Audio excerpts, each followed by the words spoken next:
प्रणाम। ईश्वर से साक्षात्कार की यह यात्रा अत्यंत पवित्र और सूक्ष्म है, जिसमें जीवात्मा का विकास एक निश्चित क्रम और अनुशासन की मांग करता है। इस संसार में जो भी वस्तु या लक्ष्य श्रेष्ठ होता है, उसे प्राप्त करने की प्रक्रिया भी उतनी ही वैज्ञानिक और चरणबद्ध होती है। आध्यात्मिक मार्ग में भी जब तक हम आधारभूत सोपानों को सिद्ध नहीं करते, तब तक सर्वोच्च चेतना के साथ एकाकार होना कठिन है। यह क्रम केवल परंपरा नहीं, बल्कि आत्मा के क्रमिक उत्थान की एक प्रामाणिक प्रक्रिया है, जो हमें जड़ता से चैतन्यता की ओर ले जाती है। इस यात्रा का केंद्र बिंदु स्वयं से प्रारंभ होता है। स्वयं को जानना ही उस बीज को अंकुरित करना है, जिससे आगे चलकर ईश्वर प्राप्ति का वृक्ष निर्मित होता है।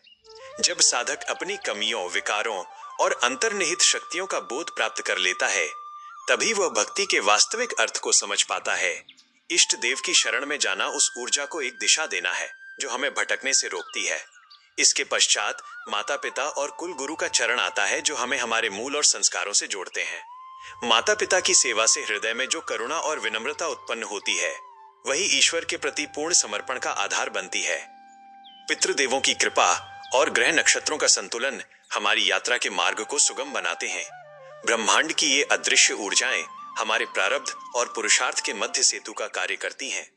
जब हम इन ऊर्जाओं को साध लेते हैं, तब सद्गुरु का आगमन होता है। सद्गुरु वो प्रकाश स्तंभ है, जो अज्ञान के अंधकार को मिटाकर हमें उस द्वार तक ले जाते हैं, जहां ईश्वर और प्रकृति का मिलन होता है।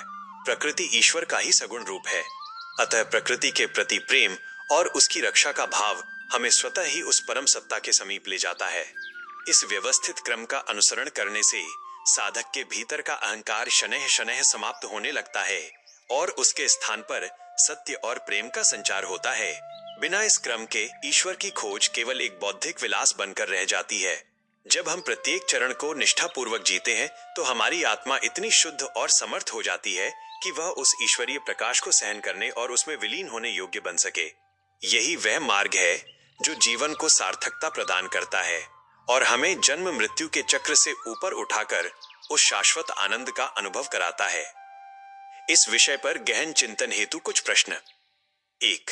क्या आप सीधे लक्ष्य को प्राप्त करने के मोह में अपने आधारभूत कर्तव्यों जैसे माता पिता की सेवा या आत्मचिंतन की उपेक्षा तो नहीं कर रहे?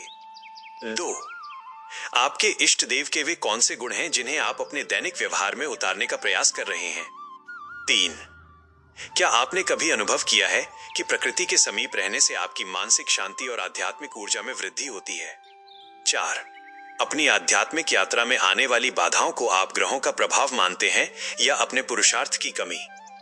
साधना के पथ पर आपके इस क्रमबद्ध विकास और ईश्वरीय साक्षात्कार की मंगल कामना। सादर विदा। हमारे ऑनलाइन कार्यक्रमों की अधिक जानकारी के लिए डिस्क्रिप्शन बॉक्स चेक करें।